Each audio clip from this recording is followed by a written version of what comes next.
my fellow perfume lovers, I'm really happy to see you on my channel, and today's video is going to be a little bit different. Today's video is going to be dedicated to me reviewing scents that Demi Rawling recommended over the last 1 to 2 months. And of course I'm not going to review all the scents that she recommended because it would be a very long video.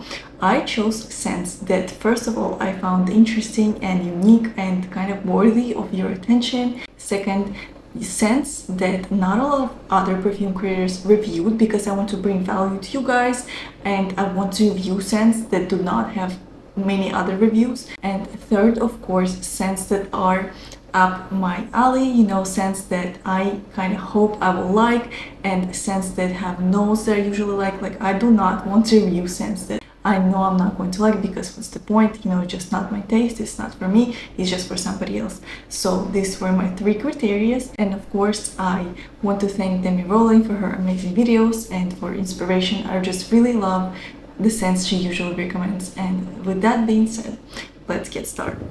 And I would like to start with lighter scents, and then we're gonna talk about deeper, darker, and heavier fragrances. And let me start with Eden Rock by Christian Dior, and this is their private collection, more expensive collection.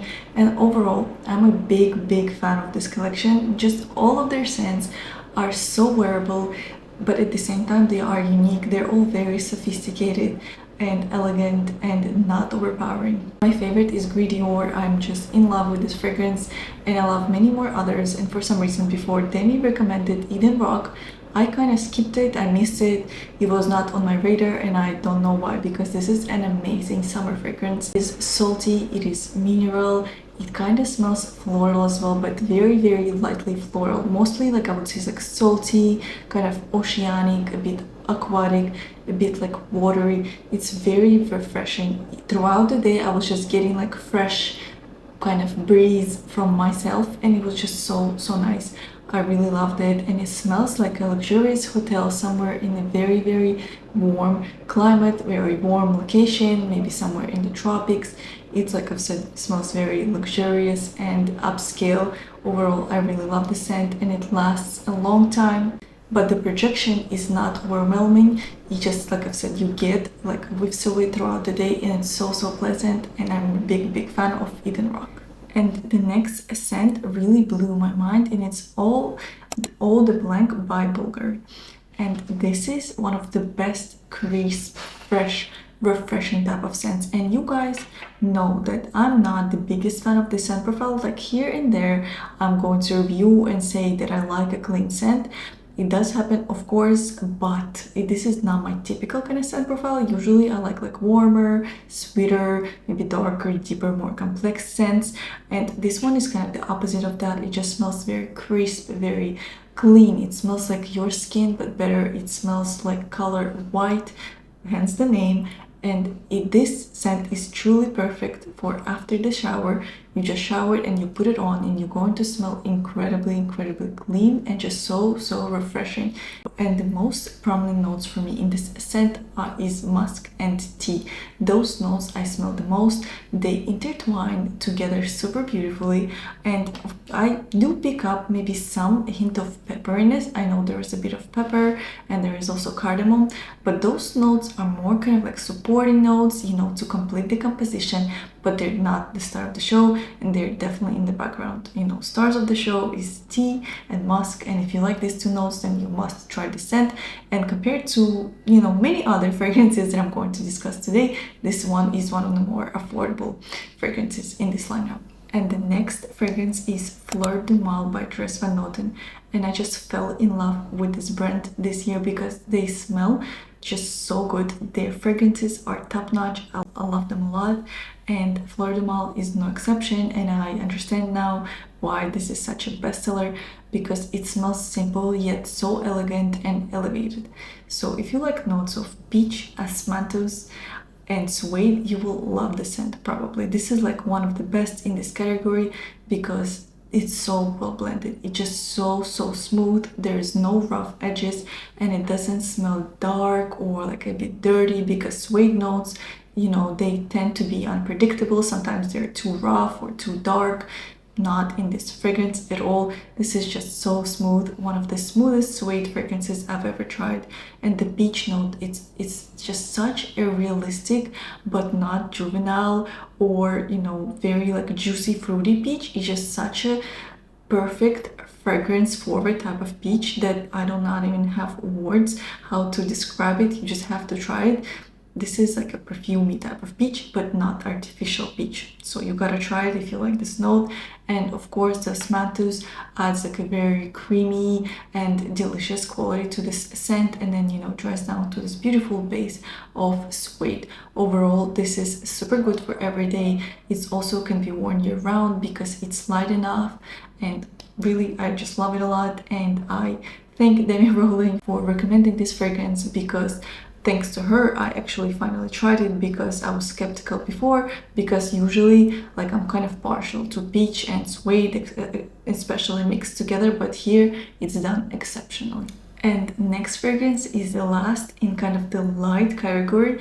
All the other scents are going to be a bit heavier, and this scent is Fenice Femme. And I'm so happy that I've tried this scent, because to me this is like a more affordable version of Dama Bianca. They are so similar. Of course, I'm not saying they're dupes or that they smell identical, but they smell very similar, you know, similar enough that I can recommend it to you as a more affordable version of Dama Bianca, because this fragrance is $70 on the discounters, so it's super affordable. It's definitely the most affordable in this whole lineup, but smells expensive, smells like Dama Bianca, very sophisticated and fairy-like and ethereal. And you know, they do have quite different notes, but I would say that the structure of the fragrance is similar. In the opening you do get some like citrusy scent, but then it's floral. It's definitely floral and super soupy, vanillic and creamy as well. So in this fragrance there is tuberose, and then there is heliotrope in the middle, and heliotrope definitely gives it like a powdery feel.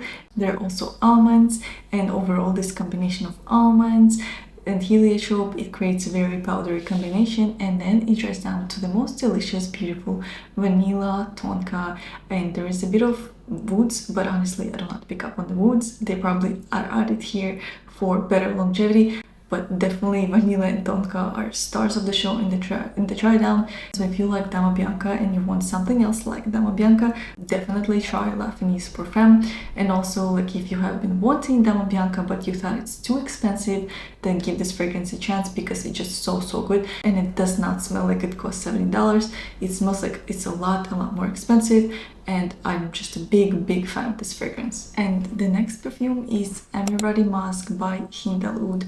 And I'm not sure which notes are accurate, because according to Fragrantica, this fragrance only has vanilla, musk and dates, but there is also a website called Perfumo, and this website lists a lot more notes. According to this website, there is bergamot, blackcurrant and dates in the opening, in the top, and then there are lotus, violet and ylang ylang in the middle, and then in the base there's musk, oud and vanilla.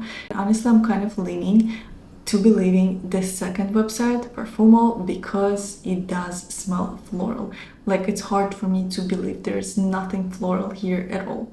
And I definitely smell something indolic, like Demi said in her video, and it does smell a bit, just a bit like a touch floral. And this fragrance is a very interesting perfume. And honestly, I expected something different, but I was pleasantly surprised, because it smells, you know, just smells so bright and sweet at the same time. There's enough air in this fragrance so that you can definitely wear it in the summer, but also it's like sticky sweet, because, you know, vanilla and dates tend to give the fragrances like a very sticky, super sweet feeling, and it does happen here as well. But also there's musk, and it just kind of, you know, makes it a bit more wearable. And like I've said, I do smell something floral, and I do smell ylang ylang, because ylang ylang is the note that tends to give this kind of indolic feel, and that's what I pick up on. And I'm not the big fan of this quality in this fragrance, but I do not mind it, because towards the dry down, you know, you do tend to smell mostly like vanilla, dates and musk, And I would say that if you like sparkly, slightly effervescent, but at the same time very powerfully sweet fragrances, then definitely try Emarati musk. It's a very unique scent and it does not smell like a lot of perfumes out there, so I think it's definitely worth trying, and I'll be wearing it this summer as well. And next fragrance is Lucid Dream by Reinvented. And I was excited for the scent because I love the note of plum, but it does not give me just the plum. So this fragrance, it smells very strongly of leather, and I guess saffron is what gives it such a strong like kind of leathery feel, and also oud. So it smells incredibly leathery, smoky for me in the opening, and it's overpowering, and it smells masculine as well, so I was not the biggest fan of it. And also I do pick up on the note of raspberry, but it gives me the feeling of like tires, you know, smell of like rubbing tires, like if a car was really going at it and it left like a mark on the asphalt, and you get the smell of burned tires, and that's what I get here, and I'm not the biggest fan of it. And on the blotter it's a lot more pleasant, and this kind of like burned woody leathery smell is not that pronounced. It's a lot more toned down on the blotter, and on my skin it's very prominent,